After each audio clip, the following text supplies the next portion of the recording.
कुल कार्तिक मातम की जय। 20वां अध्याय। राजा पृथ्वी ने कहा, नारद, शीश के पश्चात युद्ध में क्या हुआ तथा वह दैत्य कैसे मारा गया, कृपा कर अब उस अद्भुत कथा को मुझे सुनाइए। देवर्षि नारद जी बोले, अब गिरजा वहाँ से अदृश्य हो गई, गंधर्वी माया भी विलीन हो गई। तब भगवान वृषध्वजन चैतन्य हो गए। उन्होंने लौकिकता व्यस्त करते हुए बड़ा क्रोध किया। फिर भगवान शंकर जलंधर से युद्ध करने लगा। जलंधर शंकर के बाणों को काटने लगा, परंतु जब काट न सका तो उसे अपनी माँ की पार्वती बनाकर रथ पर बांध ली, और जो शुंभ निशुंभ द्वारा विद्यमान थी और विलाप कर रही थी। तब अपनी प्रिया पार्वती को इस प्रकार कष्ट में पड़ा देखकर लौकिक लीला दिखाते हुए भगवान शंकर प्रखर जनों की तरह व्याकुल हो गए, और उन्होंने अग्निपुंज की तरह भयंकर रौद्र रूप धारण किया। अब उनके रौद्र रूप को देखकर कोई भी दैत्य उनके सामने खड़ा होने में समर्थ न है उसका, और सब भागने छिपने लगे। यहाँ तक कि शुंभ निशुंभ भी युद्ध में स्थित होने पर समर्थ न हो सके।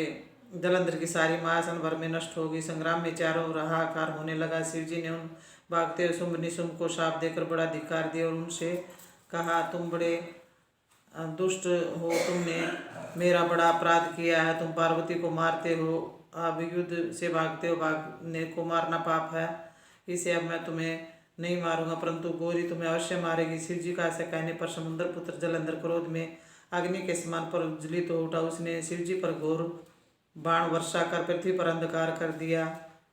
उस दैत्य की ऐसी चेष्टा देखकर भगवान शंकर बड़े ही क्रोधित हुए तथा उन्होंने अपने चरणगुप्त से बनाए हुए सुदर्शन चक्र को चलाकर उसका सिर काट दिया।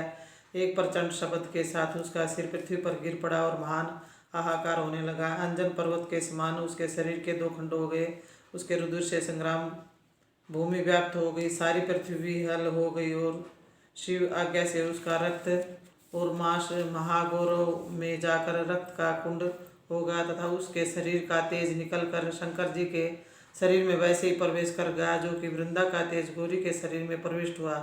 जलंधर को मरा हुआ देखकर देवता, गंधर्व और सर्व प्रसन्न हो गए। बोल कार्तिक मातम की जय। 20वां अध्याय समाप्त। विष्णु भगवान की जय।